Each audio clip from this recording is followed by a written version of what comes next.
talk to other people when they're sort of at a place where they can hear it. I mean, I can't talk to my clients about Svabhavya. Have you heard the word karma? Yeah, I right. never thought that maybe you'd be an asset. I'd be interested in an asset towards you. Right. But you can, yeah, put things in people's language like, you do have a role in this situation you find yourself in. It's not all her fault. The government needs to help people.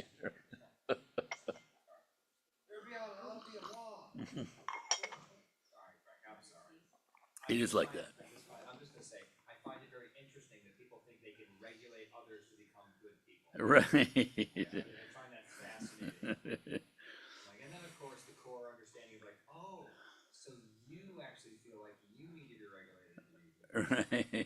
Have you thought about just going to a place where they teach morals and ethics once a week, for instance? I'm sorry, Frank. No, I know. The world is, farther you go, you see how completely lost it is. Well, I also Because they can't even agree on anything. I mean, you can't agree on what is virtue, what is ethics. And, yeah, I have something tonight on that. Yeah. it seems like ethics and morals would be kind of black and white to a certain degree, and maybe is that I should just throw it out to you because I can just do my own opinion. It might seem like it's terrible, but it seems like that. Could you? It seems to me that all the great world's religions have given morals and ethics, and like from the Ten Commandments to whatever Scientology, the 25 little things to happiness Uh-huh. that they use.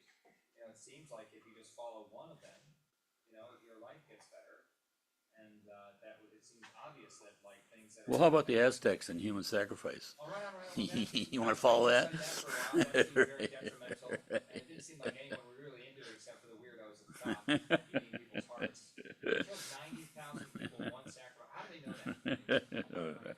I don't know. I don't know. All right. Find something. Oh, and Frank, what I was about to say is that it's also when I look at the world, I also try to remember that like it's my mind and it's my karma. The reason I see all this craziness. Uh-huh. That's what's really I find fascinating. Yes. See if I can find something here. Oh, that's great. Let's see.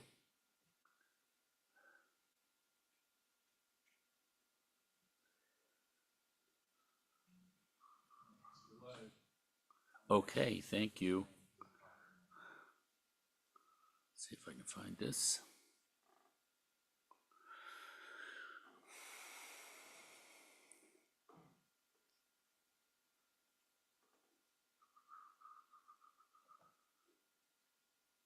There we go.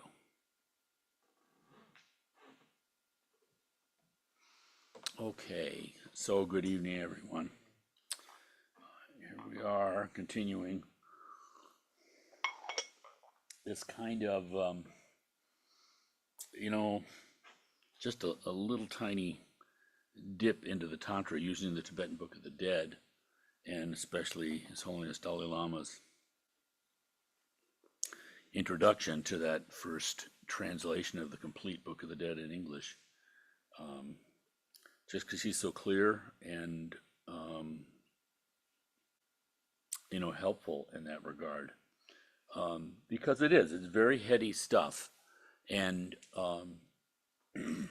we find ourselves here. We're kind of a special task. It isn't anything that any of us designed, but when we'll say a little bit about teachers and lamas and gurus tonight, but for most of us, the experience is not something that you read in a book and then say, oh, that's what I'm going to do, but rather one through our own life experience, somehow come across teachers, teachings, whatever, and at least speaking for myself from a place of profound ignorance, you find yourself taking a step maybe towards the ocean, if not into the ocean.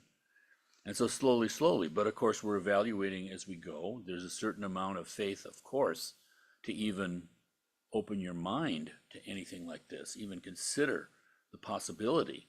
that there might be anything valid in any of these teachings. But usually the teachings come after some sort of inner experience first. There's something that's kind of validating. I remember, coming across the First Noble Truth for the first time, and the fact that this existence, it's our samsaric existence, but this existence is completely dissatisfactory. And it was how I was feeling. But that feeling before was generating despair in me. Because what do you do if you're at this point? It sounds so completely black. So to come across that, it's like someone speaking to you, to your own experience. So it's this inner experience that is really first. And then you explore, and you keep going. So eventually you get to a point where you haven't designed any of this stuff, and yet somehow it's benefiting you. It's making more and more sense. You're walking further on the path, and even the belief in a path. All of this is immediate benefit to the mind, because instead of just absolute panic, there's like a little light going off in a dark cave, and that of course is completely different from the absolute enveloping darkness of, say, Mammoth Cave. Even the smallest flame is different in quality, absolutely different in quality from that total darkness. So then what happens? Well, through one thing or another, you find yourself moving along, and you end up with, a teacher like Garwin Pache, who says, why don't you do Vajrakalaya? You people should all do Vajrakalaya here. You should learn it.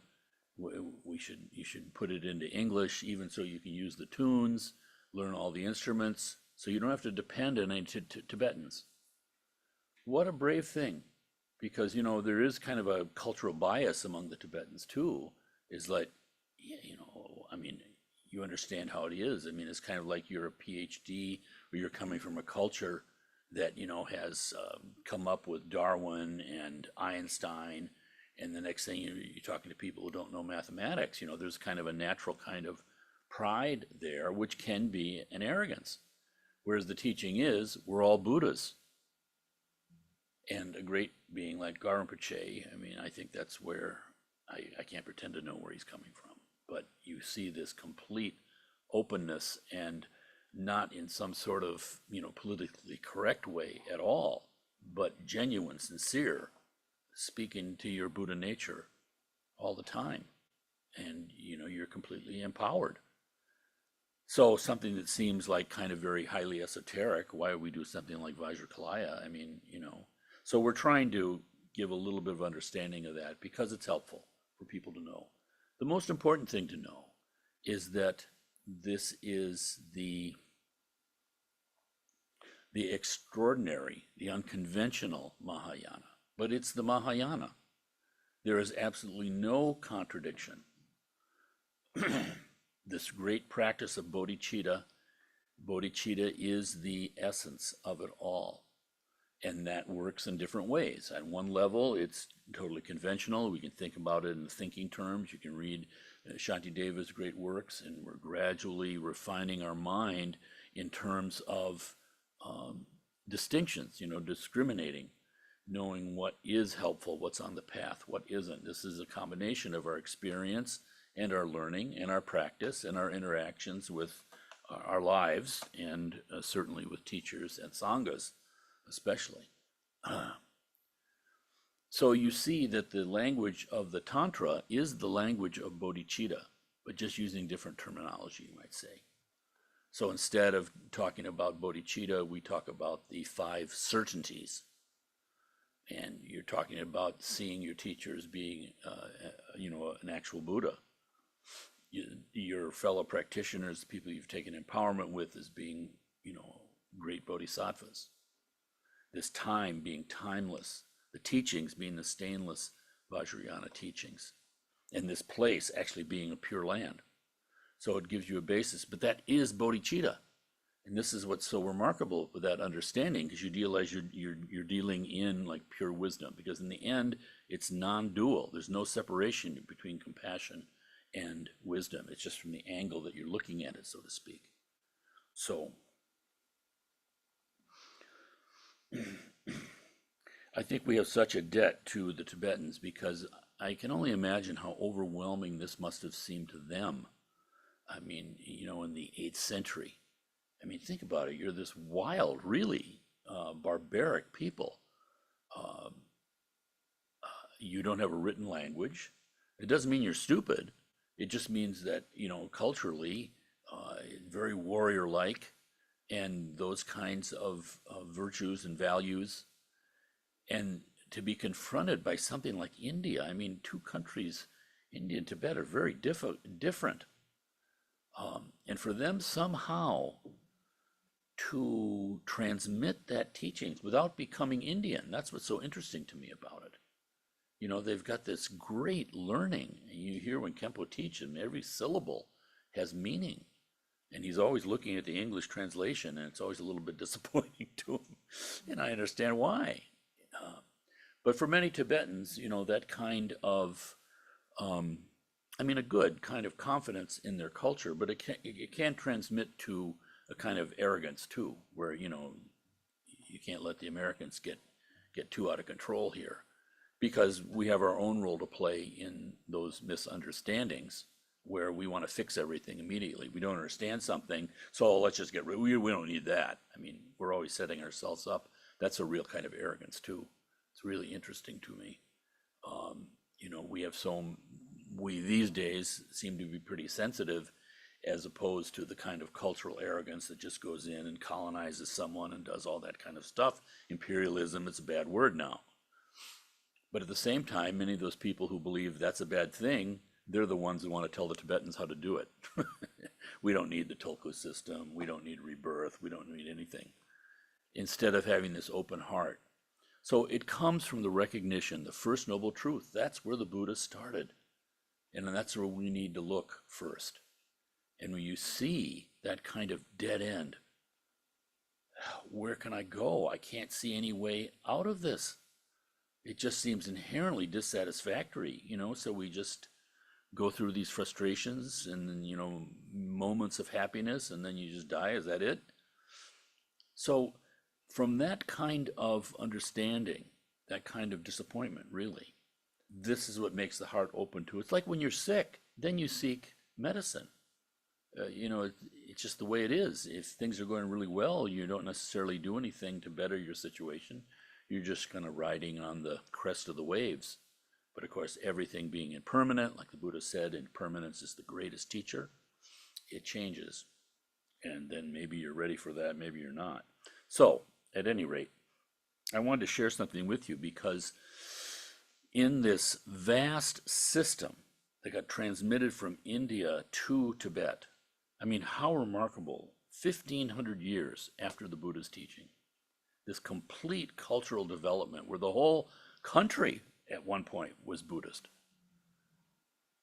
And just amazing the lengths they did. I mean, Nalanda, this incredible university, just something. I know when Gretchen and I were in India, we both had a lot of culture shock because it's just kind of chaos. And you'd go to a Buddhist site, which was just historical. There was nothing there. There was maybe like one little temple or something. But immediately you kind of felt this kind of rationality and calmness and right angles. And it was just an amazing thing. The vibe is still there. Putting this kind of peace on basically this kind of chaotic human existence. It was kind of very much emphasized there. I haven't been to India in a long time. I don't know how it is now, but nonetheless, that was very moving. So the Tibetans took this full range of Buddhist culture as it was developed over 1,500 years. I mean, 1,500 years. You think of all the ups and downs and all the things and different personalities and different kings and, I mean, everything. Tragedies, good times, bad times. So the full range of these methods, and they attempted to transmit the whole thing to Tibet. I mean, it's just really mind-boggling to me. Kind of the natural humility that they had to do that. It's like you go to a foreign country and most people are just look how strange this is, look how strange this is. So Gretchen's dad, who I loved, was a wonderful man, very down to earth, raised in South Dakota. The son, was it his mother who was in the land grant? Yeah. So Gretchen's grandmother, her father's mother, I mean, they were, the government had this program of opening up the prairie, and they would give you plots of land, but big plots of land, if you would live on it for a certain amount of time. And so he was from that, salt of the earth kind of thing, wonderful man. Gretchen's mom was sort of more sophisticated, you might say, in education. She taught French, was a teacher. And he did such a wonderful thing. He took her to France towards the ends of their lives. And of course, she just, she loved it. And when they came back, I asked him, I said, Tommy, how did you like France? He said, you can't get a good hamburger.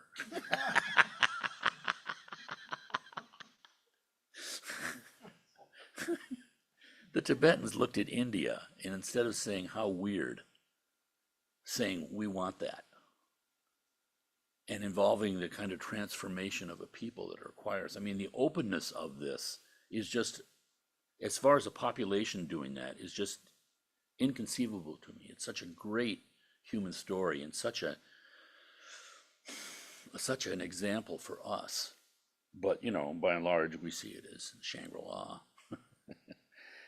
Don't necessarily see the humanity of this and the immediate benefit to ourselves of this. We see the strangeness, but that's just how it is. But nonetheless, they transmitted all of that, transforming themselves. And generally, people don't want to be transformed, They just want to sort of pile on what they think will help, what they're doing already. It's very rare. And for a culture to do it, I don't know, without being conquered is rare too, historically. So, yeah, the jury's still out, in my opinion, how it's coming to here. And that's a good segue for me, Kane. Thank you, because I found this, this is a chapter, part of a chapter from Dzongchar Khyentse's book, The Guru Drinks Bourbon, ? So a modern Lama, trained under one of the great figures of 20th century Buddhism, the Khyentse Rinpoche. And this is from part of his book on the contextualization of the Buddha Dharma, he calls it. So I'm going to read a little bit of this. It has a lot to do with teachers, gurus, lamas, and just our view of the Dharma. So again, I find him very helpful because he's so modern. He's one of these lamas who has a Western education and just, seems to get Western culture. It doesn't seem to be a gap there for him. He's like, from what I've seen, perfectly at home, in Bhutan, and certainly with the Tibetans in India, Nepal, but also here in the West, completely at home. So that's a wonderful thing. All right. He says, choosing an authentic guru, and one other thing. So this full range of teachings that the Tibetans transmitted. They said there are 3 ways to coming to Buddhahood, and this is what they preserved. There's the accumulation of merit. You're just doing nothing but virtue more and more and more and more in your thoughts, training your mind that totally in bodhicitta. With that accumulation of merit, that is Buddhahood. And then there's the purification of the mind. If the negative non-virtue and your wrong thinking, including your wrong view of reality, if all that's being purified, the dross, the stuff that isn't your true nature, what's left is Buddhahood. And then the special method in the Vajrayana is Guru Yoga, the direct transmission of mind to mind from teacher. So this is rather unusual, this Guru Yoga part of it. In most of the Buddhist world, teacher is someone who's farther along the path than you. But in the Vajrayana, that can be true too, and it changes for people from moment to moment, and this is a profound practice. But at the same time, the teacher is a Buddha. So this brings up all sorts of problems for a lot of people. But the idea is that it's said that if you go to the ocean, it's completely up to the student.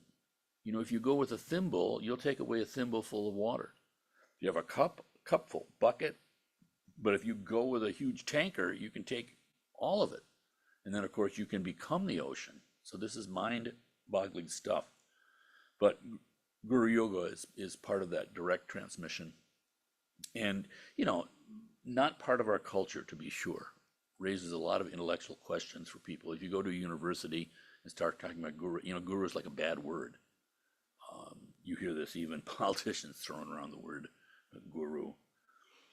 All right, so this is Chogyam Trungpa. Choosing an authentic guru is not like choosing an authentic Italian restaurant. When you evaluate an Italian restaurant, you measure how Italian it looks and how Italian it tastes. Are they serving the pasta as prima piatti? Did I say that right? Piatti, thank you. Do they hang bulbs of garlic and wine bottles on the wall? I forgot about that. Or if you say it the way the Italians do, you're going to have spaghetti. There we go. Are there Italian folk songs playing in the background?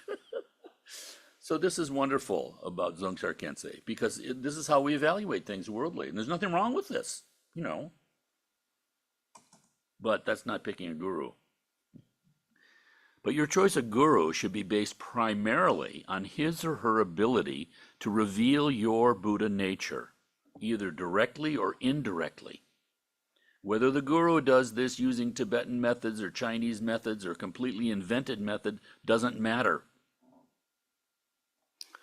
Some people consider Chogyam Trungpa Rinpoche to be the most notorious perpetrator of spiritual abuse in history. A man who died because of alcohol and indulgence. It's understandable to think this way because of how he chose to manifest. Generally, there is this notion that spirituality and vices like sex, alcohol, power, and money go together like oil and water. But it seems Trungpa Rinpoche was able to use vice as a skillful means.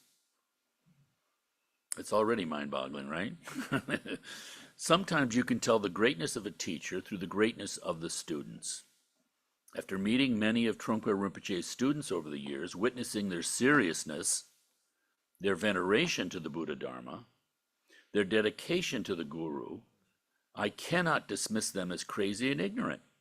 I cannot say they are a disgrace to the Buddha Dharma.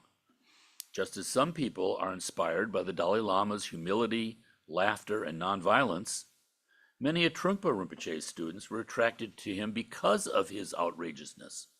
He came to America in the early 1970s and worked with a very rebellious group of hippies, spiritual seekers, and Vietnam War protesters.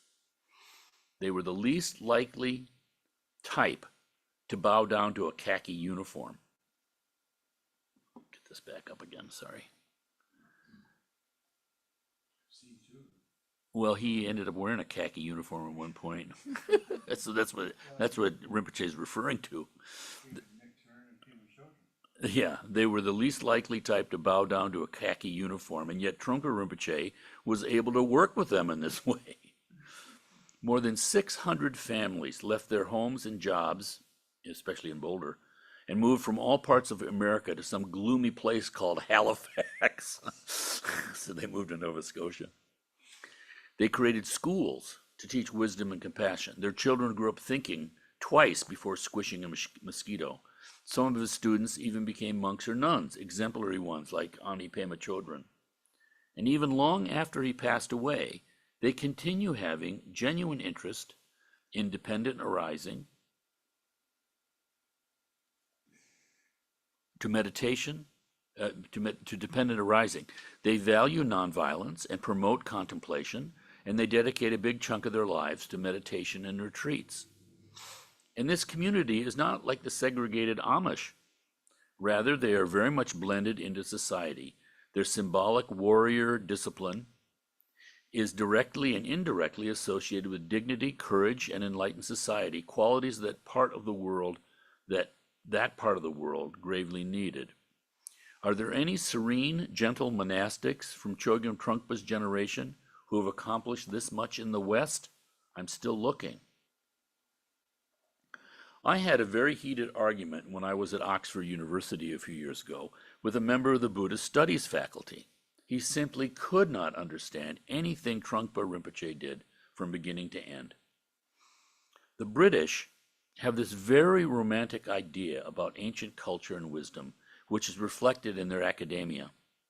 If an Englishman wants to study Buddhism, he begins by examining the root text in original Pali or Sanskrit, and he studies the code of conduct Buddha prescribed for Indians 2,500 years ago, and he feels loyal to that ancient atmosphere. Many of us have these romantic notions. You know, I can relate to this too, because I have a lot of that romantic feeling about the past and the Brits even. But anyway, many of us have these romantic notions, not realizing the contextual nature of the early rules. When we see a serene Theravada monk begging in the streets of Mandalay at sunrise, it makes our day.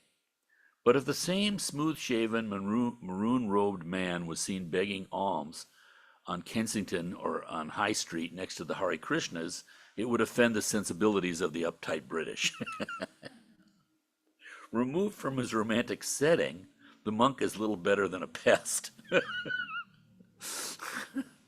In the early days, when the Buddha was teaching students in small groups of 6 or 12, sometimes they misbehaved. Each time they did, a conference was held, and they decided how to handle it. There was one disciple named Charka who became a monk even though he was still in love with his wife. This happened a lot with the Buddha. He was so, inspiring is the wrong word, but people would find themselves suddenly, a monk. They went. One of King Siddhartha, the Buddha's father, when he learned that the Buddha was coming into his kingdom, he was like, enraged that his son was out there begging, and he actually sent some cousins to talk him out of it, so to speak. And the Buddha ordained them all. And some of them were married when this happened. So you can imagine, the controversy in ancient India, where, this was like beyond. This is more outrageous than what, what's her name, Carly B or somebody does. Yeah, any of our hip hoppers, more outrageous than anything they can do. At any rate, all right. So there was one disciple named Charka who became a monk, even though he was still in love with his wife. One night he went sneaking back to his house to speak with her alone.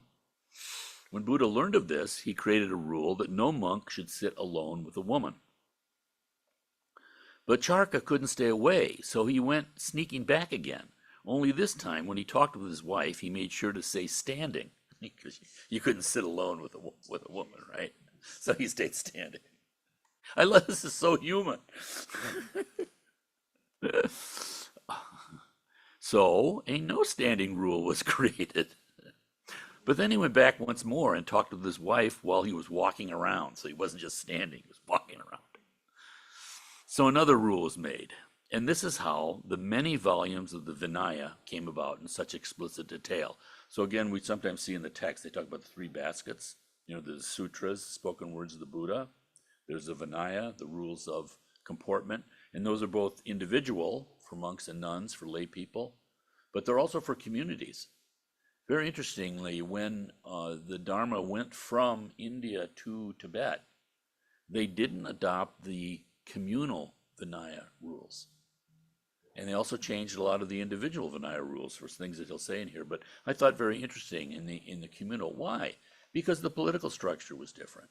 You had Rajas, you had Buddhist kings, and the monasteries were almost like a university or something. They had special kind of privileges. But when I went to Tibet, it wasn't like that. Different culture, different people. So at any rate, and then finally the 3rd basket. So sutras, Vinaya, the rules of comportment, and then the Abhidharma, which are like the higher teachings of the Theravada especially.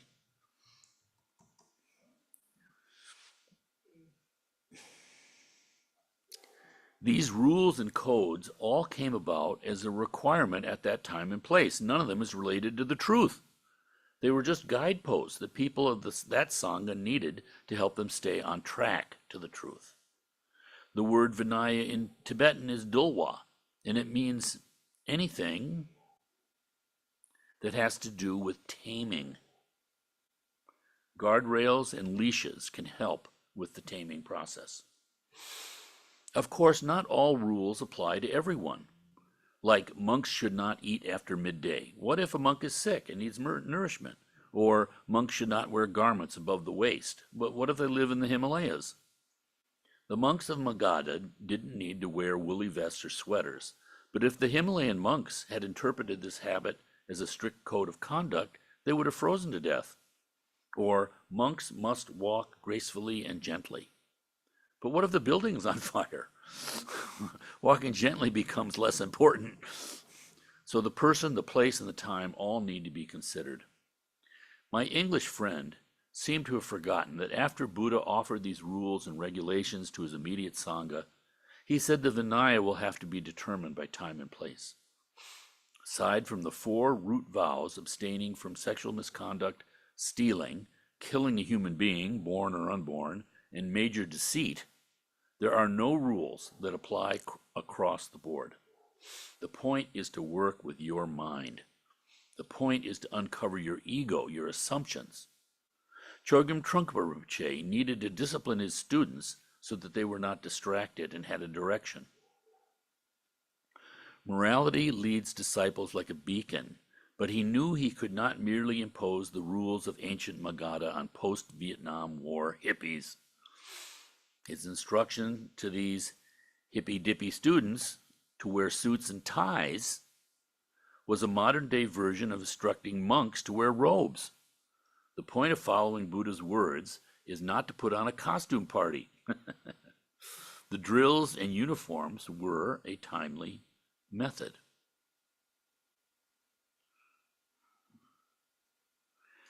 I have been struggling with a handful of leftist students of mine who live on the dole in places like Australia and England, with no plans to ever work. They genuinely believe that they're doing a great service to their countries by accepting social services from the government because, excuse me, I get this moving, because in some roundabout way it helps keep the economy running. They believe there is such a thing as a free lunch, and they are entitled to that free lunch. They project an image to the world that to be a Buddhist, you have to be a freeloader. But Trungpa Rinpoche taught that you can be a Buddhist and still be a successful banker or entrepreneur. This was a huge contribution to modern Buddha Dharma. If Trungpa Rinpoche had manifested as a typical monk from Surmang, that's the part of Tibet he was from, wearing robes, exuding serenity, begging alms, and behaving perfectly from a Vinaya point of view, at least he would have entertained those romantic, ancient morality-loving British. But would he have been able to reach all the others? Could he have inspired thousands of people to adopt the ancient Vinaya rules of shirtless, dinnerless monastics? It's well and good to daydream about the glory days of shaved heads and wandering ascetics, but if the venue and the times have changed, the methods must also change. My friend Wendy was an early student of Trungpa Rinpoche's. And she told me that what it was like those days. We didn't go home to sleep. What it was like, and she told me what it was like to attend his abshikas. Abshikas are empowerments, the Indian word. Rinpoche would have us waiting, sitting all day, sometimes for 2 days. We didn't go home to sleep.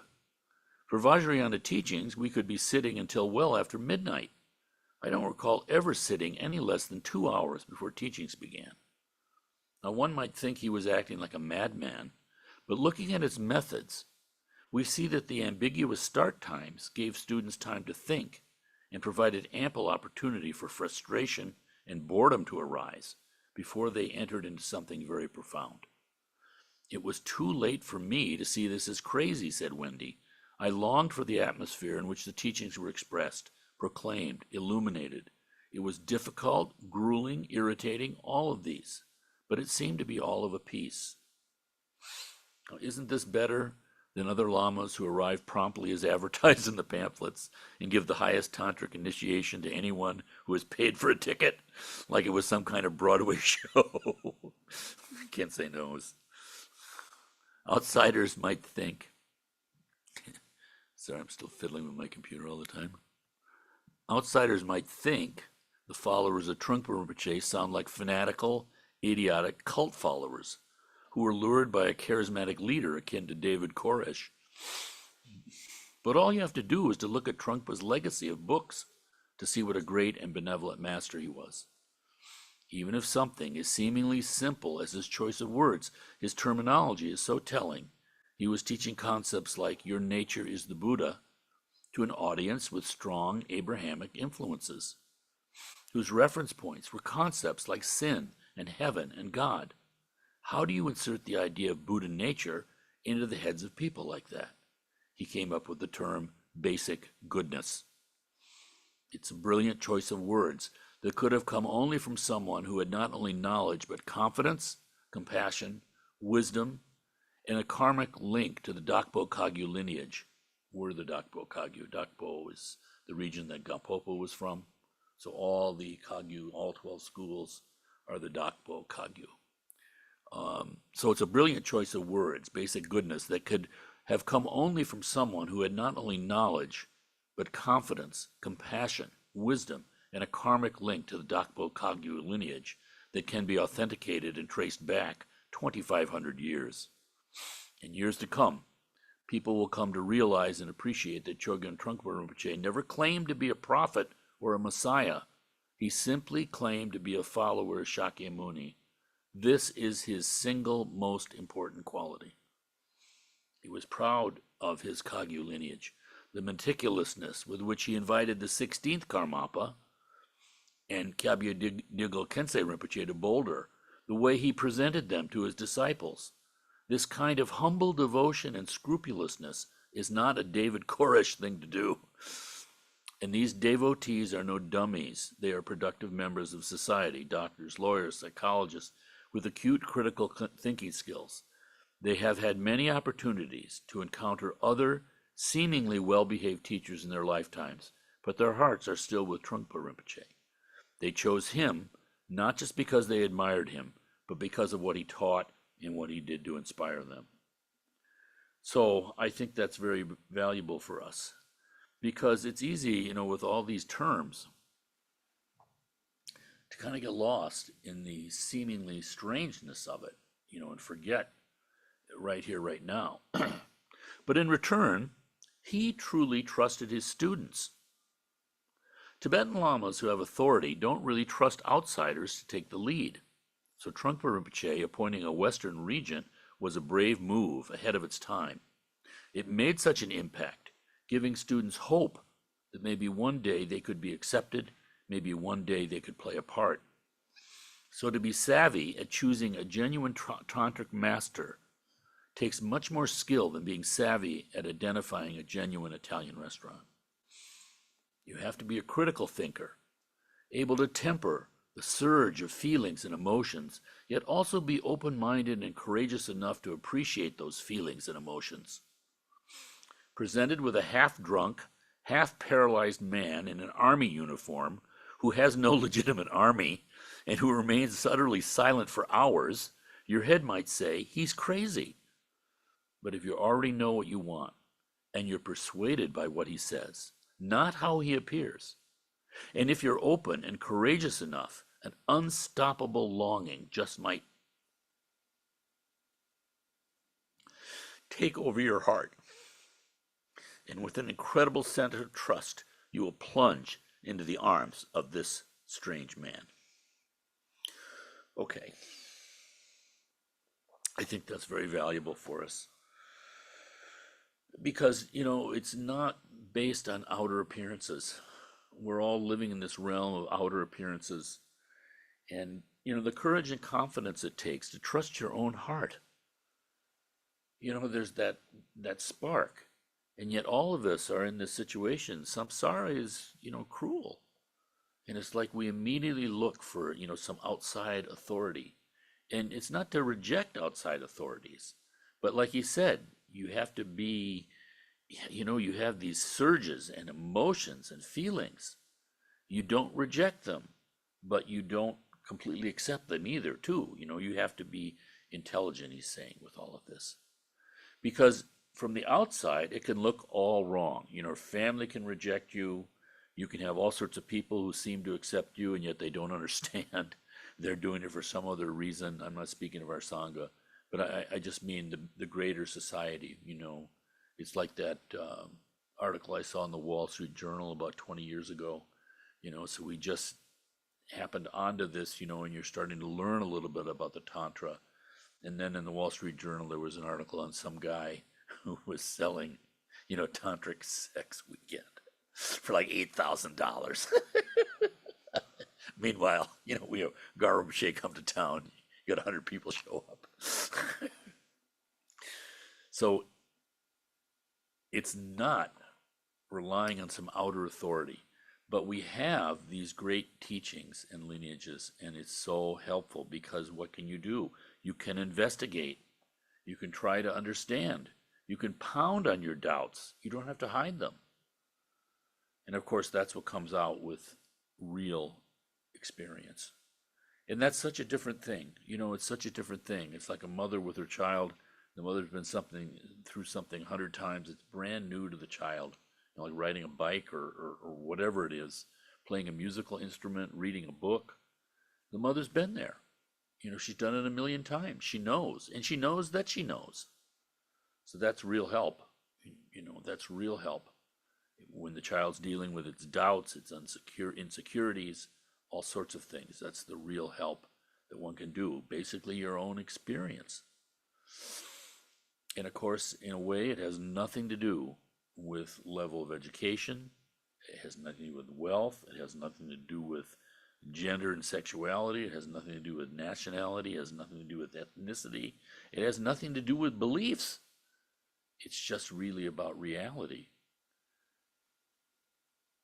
I'm just always moved at the Buddha's story. Here it is that he hesitated to teach. To me, it points to the vastness of it and the truth of it. Because, the most down-to-earth thing, you eat a banana, you can't completely describe to someone else what that experience is. And yet, we share this nature. It's like you say banana and other people, their inner experience resonates with you. So there are words that are helpful. And, if you say strawberry, it's not going to give the banana. I mean, there are discriminations to be made here. It's not just wide open to do anything what you want. It's limitless, yes, but at the same time, we live in this realm where these discriminations matter. So, in the midst of that, Tibet translated the full range of Buddhist teachings, accumulated over 1,500 years to Tibet, and from there continued to develop with it. I mean, again, not preserving it like in a museum or something, but they made it alive, continued, and the benefit. When I see their modern example, it's just the sadness of what's happened to Tibet, and yet, like one modern language teacher said, it's as if the Buddha Dharma was like a ball of mercury, and the Chinese smashed it with a hammer trying to destroy it. But of course, little balls of mercury went out all over the world. I mean, teachers in our own lineage in Chile, Mexico.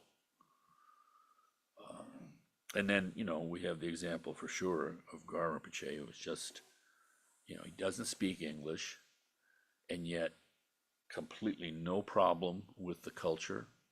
And like Trunka mentions here, so, he empowers Zhuravka. I mean, it's good for the Tibetans to see an American, a Westerner, sitting up there due to her realization and accomplishment. All that's just wonderful. And then the ability to speak to all of us on kind of our same cultural plane, it's just really, really helpful. The esoteric side, It can be very wonderful in the sense of, oh my goodness, there's like new knowledge out there. There are vast areas to understand, and the skillfulness of these techniques and practices, but of course they're beyond being mere techniques.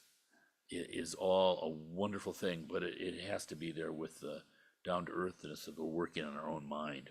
You know, you're not trying to find a different mind. You're trying to realize your own mind. So that was my little aside tonight. First, any questions before maybe we'll read a couple of things we go forward?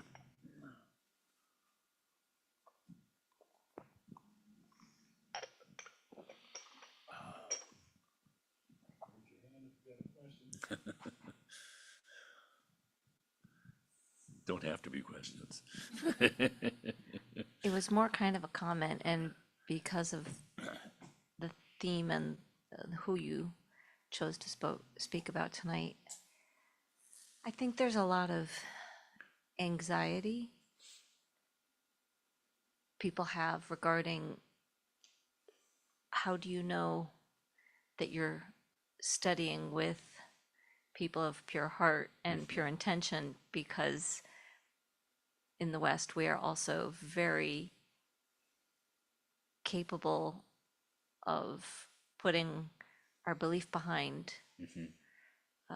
people who don't have good intention and do all kinds of crazy things and influence people in crazy ways. And so I think often the response or the look of family members or friends or people who meet you where something comes up and they kind of wonder, are you part of a cult? And I think it's a valid question Yes, because we've seen this happen under the guise of Buddhism. absolutely. And I don't know if you could just share some thoughts Yeah. on that. Keep one eye open. One eye open. And not to be in a hurry. A lot of problems come because people think, oh, I should have a guru. I should have a root guru. Who's my root guru? And they immediately start to sort of cogitate about it. And then there's this kind of inner generated, and come from the outside too, from other friends and that, fellow practitioners even. There's kind of like this assumption, I'm supposed to have this is supposed to happen. So you're like in a hurry. But the teaching is that you're working on your own bodhicitta, and that when the student is ready, the Lama appears. And there's nothing wrong with going through a lifetime without, that kind of a teacher too. The great thing is that we have all these teachings, and if the motivation is bodhicitta, that stuff takes care of itself. Because you're exactly right. We can get into our own ego needs and demands and what we think we should be doing, and we're so concerned about how we look even to ourselves. So there's just so much.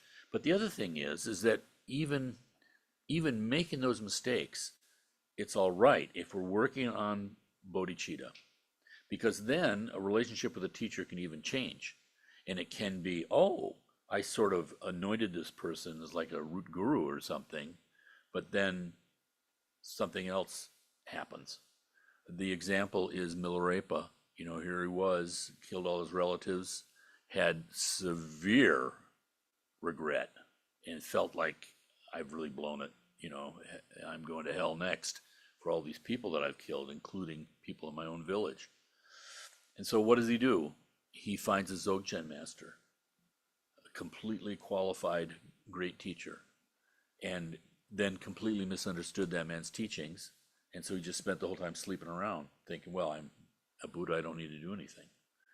And at that point, it was the teacher who said to him, I've made a mistake here, accepting you as a student. You need to go see Marpa with more methods and, again, with all the esoteric stuff. And so the good thing is that if one is sincere, we're going to make mistakes, that's all right. But these mistakes are all correctable if we're always working on our motivation, and again, with the idea that we learn from our mistakes. So you can have a relationship with a teacher, but even at some point that teacher can say you need to go here, or you just happen to go here, and it's all right. The teachers arrive without even kind of the kind of the wave that you're riding, so to speak. But yes, we always have to be aware and, that critical mind, and it's not blind faith. And that's sometimes the hardest thing. We have to be thinking all the time and all those different pressures and all of that. Absolutely. And to see the good thing about this kind of meditation, though, is that you can see how your emotions do take you over. You're like going somewhere, and what are we doing? It's self-grasping.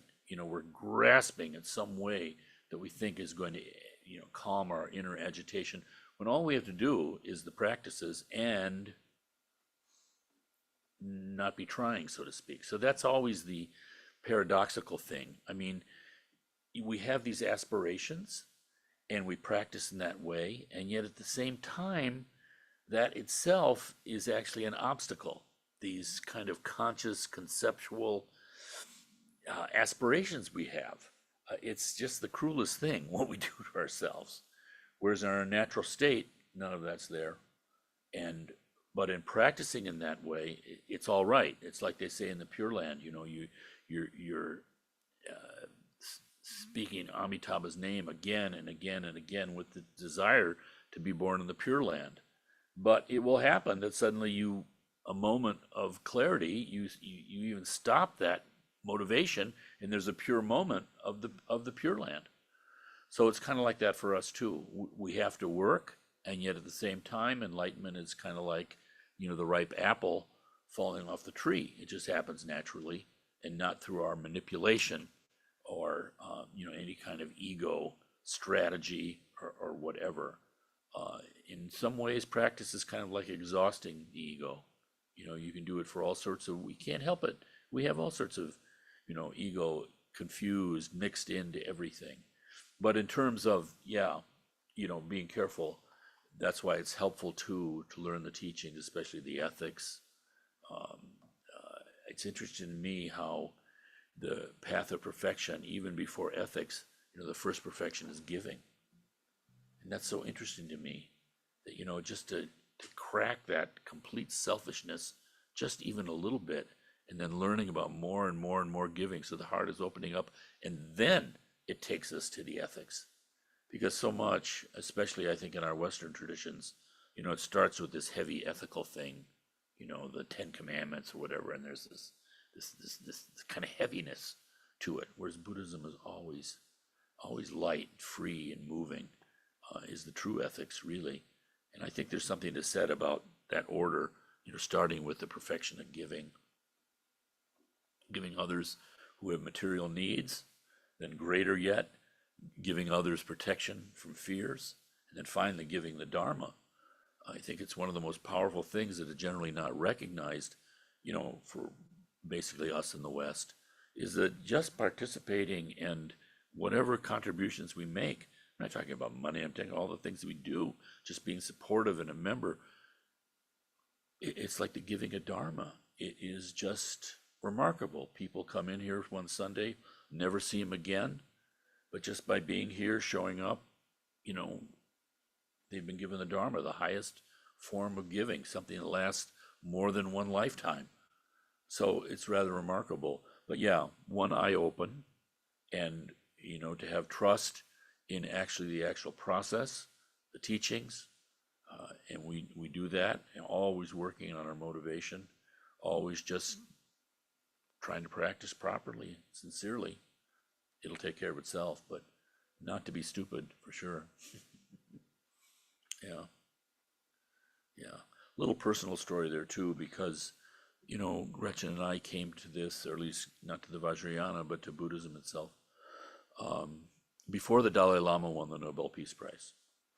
And I think that was a great helpful thing, because people had something they could look at and, again, thinking somebody must have checked this guy out. He couldn't be too bad. But before that, it was just like, good grief. So, it created a lot of problems for us with our parents. Certainly my father especially. Just could not grasp what we were doing. But with time, he saw that we weren't as obnoxious as we had been once upon a So he could see something positive happening. And then when the children were born, he could see that, well, they weren't cultish. There wasn't anything bizarre going on there. And so eventually it was just the experience of living that said more than any kind of intellectual discussion with him. That didn't get anywhere.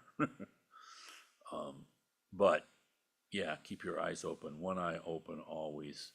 It's good to be, critical and discriminating for sure. But there are points at which, the confidence is such that's been gained through that critical process that, you can uh, have a different level of faith, so to speak. So if one were to be in a situation where being critical was being met with a lot of resistance, Uh-huh. or you were being told to just do it. Uh-huh. You don't have to understand it. You don't have to, you know, maybe questioning how much autonomy you're given in a setting to say, I'm not sure. Yes, absolutely. You can always say no. You can always say no. And I mean, it's so interesting to me because I think it's a natural kind of process. And truly, that moment hasn't come up in the way that you're thinking about it, like someone telling you, do this. I mean, I think, with, like, say, with Garvin Pache, I just can't believe how I think it's a measure of his great realization. You're never put in a situation like that. And yet it's not from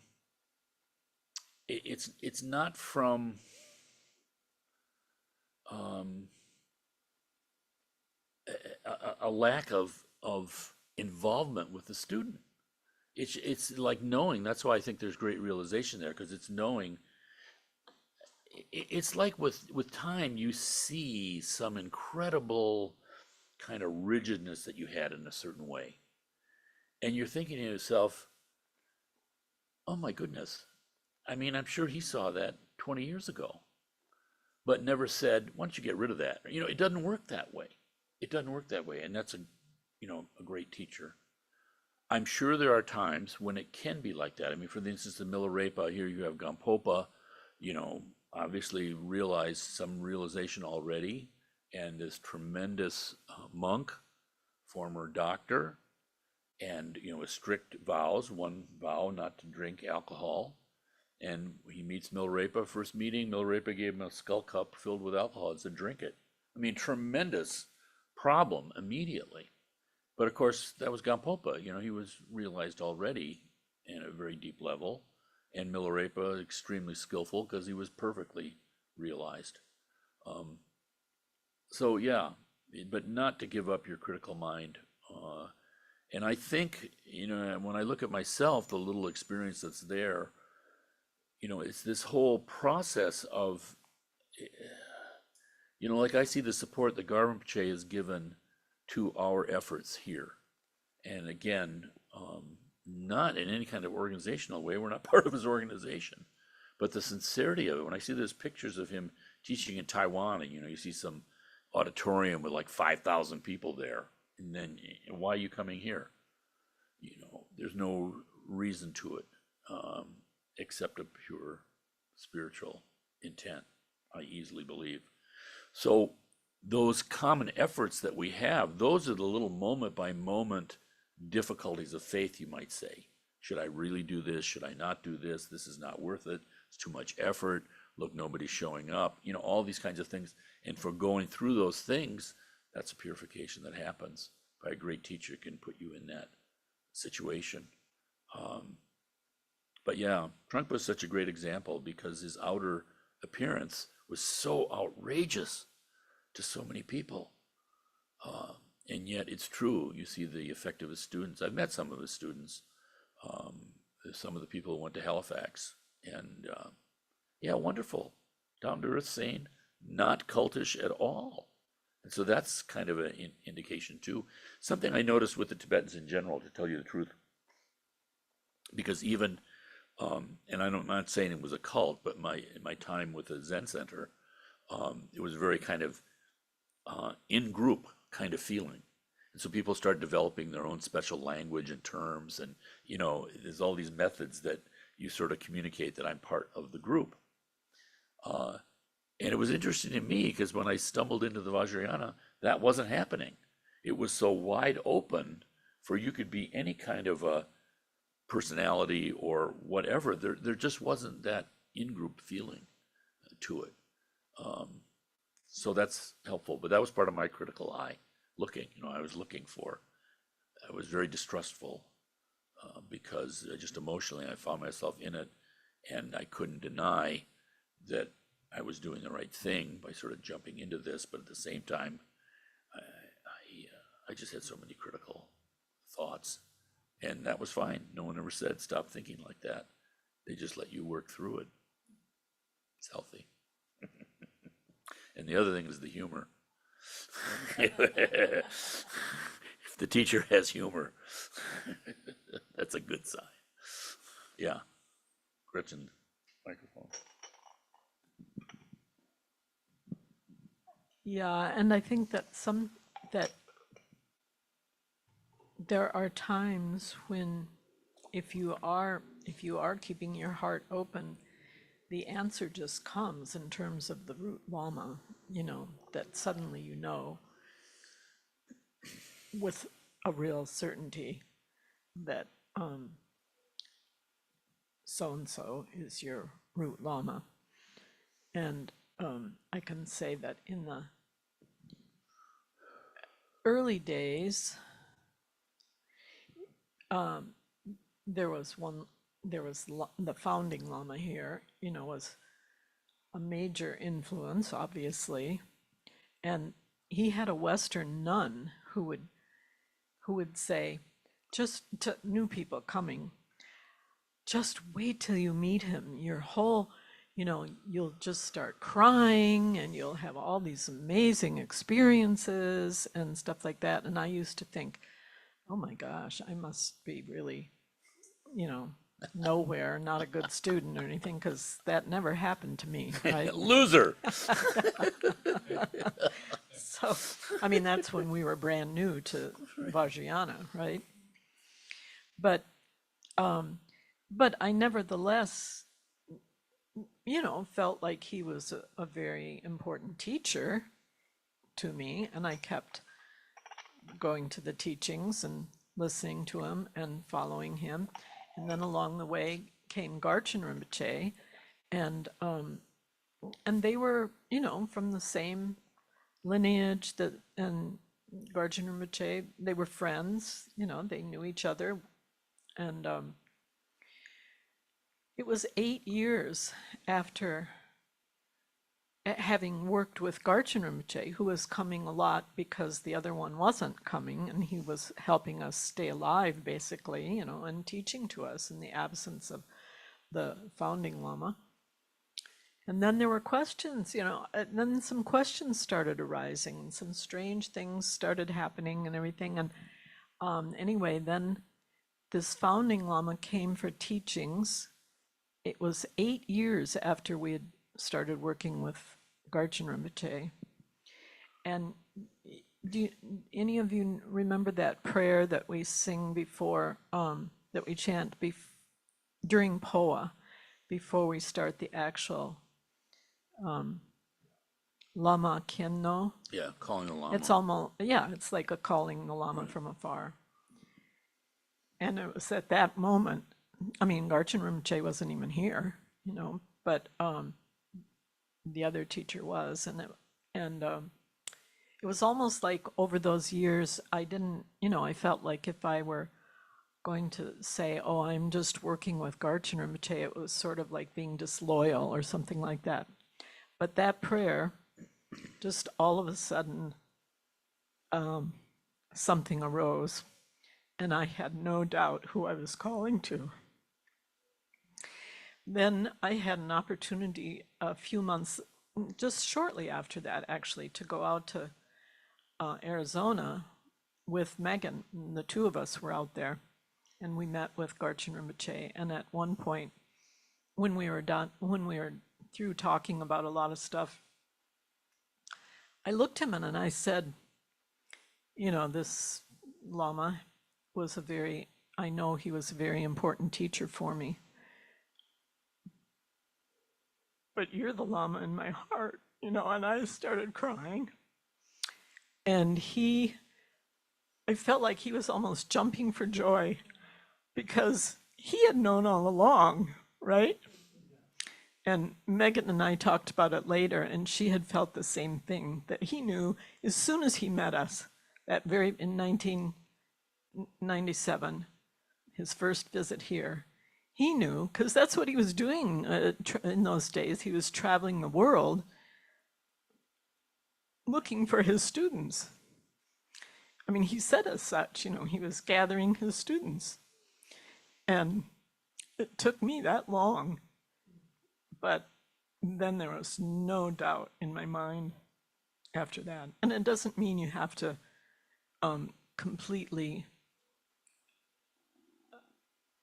leave the other teacher either, but at least that happens now. I'm sure it's different for everybody, but Yeah, it doesn't mean any particular emotional experience or reaction. I mean, something very important to know, Lama Tarchan's wife told me that, the reason Samaya and the harmony of the Sangha is so important is because the wisdom mind of the Lama is flowing through the Dharma Center and all the people touched by it. And you just have to get out of the way, so to speak, so that wisdom mind can flow. And so what that means to me is that when we have a connection like we do with Gar Rinpoche and the Drigan Chabgan too, we don't even know it. We don't even know it. And people think, I don't have a root lama. Doesn't matter. It's like if you, that's fine. Shakyamuni can be your root lama. This is beyond time and space. And so instead of what often happens is people use these kinds of, I don't know what, but as a way to kind of beat themselves up in a sense. I should be experiencing something different than I am. And there's just all this pressure that we put on ourselves. And of course, we see that in meditation, and that's what's good because we're exhausting it. By even going through that, it's good. But in this kind of environment, that wisdom mind is flowing through all of us right now. Whether one is, whatever they're labeling themselves or labeling who their teacher is. And this is just the incredible benefit of this. And so it's very hard because, we're like hungry for kind of like validations of our own Buddha nature. It's just so amazing because even Guru Yoga, why is there a Lama? It's your Buddha nature. I found the quote tonight from one great teacher saying that appearances are our mind. It's all our mind. And yet, for me to believe in my Buddha nature, it's easier for me to believe that someone else has Buddha nature. That's how skillful it is. And so, but the natural love that's there between someone else, look, even in our worldly relationships, we learn about ourselves. You love someone else, you're going to learn a whole great deal about yourself. It's natural together. Yeah. Give them Kina.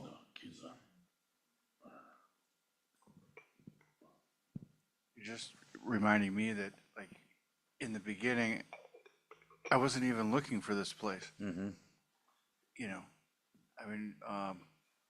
I had done a couple of Shambhala retreats, and I had a connection with David Nichtern. I was like, but there was, and I was looking, and there was no Shambhala centers like near here, not even 2 or 4 hours away.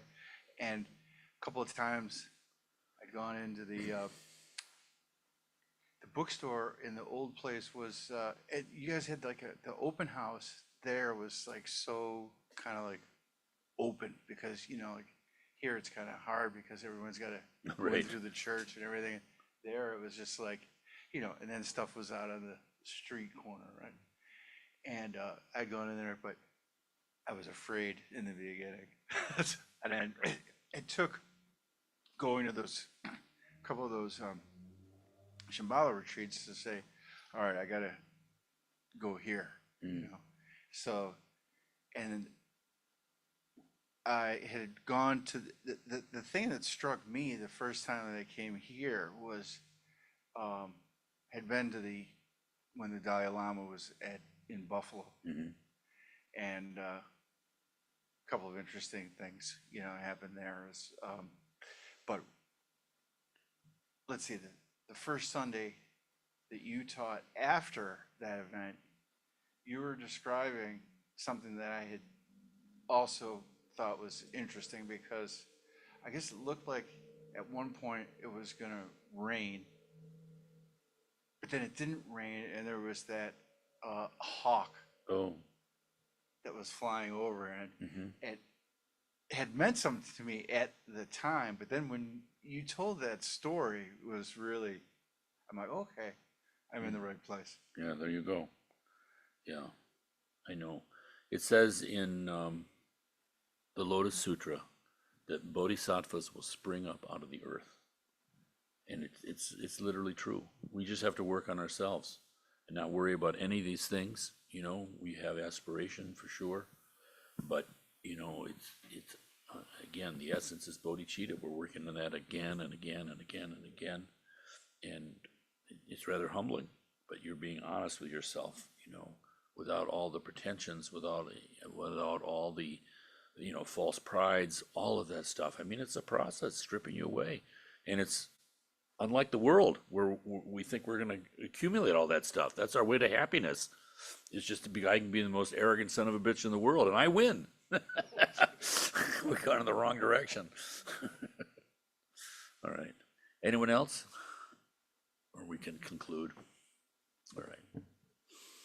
So for this evening, we dedicate the merit of this investigation, this discussion, this openness of heart, this purification of the mind, the accumulation of merit, and the attempt to understand. We dedicate all of that to our motherly sentient beings. May each and every one of them come to his or her enlightenment, come to his or her liberation, come to his or her Buddhahood, and may they benefit all. Swaha. Okay. Okay, I guess I didn't need to bring all the books. We'll be waiting for them for next time. There we go. There we go. That's right. I'm